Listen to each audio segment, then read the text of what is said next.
સુરતમાં વારંવાર state monitoring સેલની ટીમ દારૂના અડ્ડા પર દરોડા પાડી રહી છે, ત્યારે ફરી કાપોદ્રા પોલીસ મથકની હદમાં સ્ટેટ મોનિટરિંગ સેલની ટીમે દરોડા પાડ્યા હતા.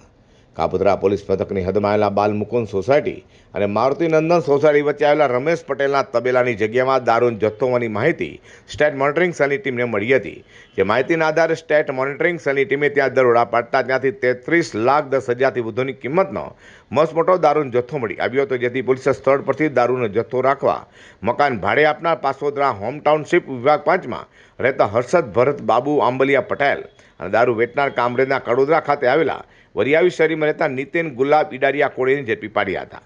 સાથે દારૂ સાથે રોકડા રૂપિયા તેમજ મોબાઈલ ફોન મળી 33,26,000થી વધુનો મુદ્દામાલ કબજે કરાયો છે. જે દારૂનો જથ્થો મોકલનારા દમણના બુટલેગર કૈલાસ બિહારી અને દારૂનો જથ્થો સુરતમાં મંગાવનાર કડોદરાના બુટલેગર મનીષ વ્યાસને સ્ટેટ મોનિટરિંગ સેલની ટીમે વોન્ટેડ જાહેર કરી તમામ વિરુદ્ધ કાપોદ્રા પોલીસ મથકે ફરિયાદ નોંધાવતા વધુ તપાસ કાપોદ્રા પોલીસે હાથ ધરી હતી. તો બીજી તરફ સ્ટેટ મોનિટરિંગ સેલની ટીમે બુટલેગરોના પૂણા પોલીસ મથકની હદમાં પૂણા ગામ કલ્યાણનગર સોસાયટી સામે આવેલા પારેખ પાર્ક સોસાયટીના દારૂના અડ્ડા પર પણ દરોડા પાડી તેથી 4,28,000થી વધુનો દારૂનો જથ્થો, ટેમ્પો તથા મોબાઈલ ફોન સહિત 5,84,000થી વધુની મત્તા કબજે કરી છે.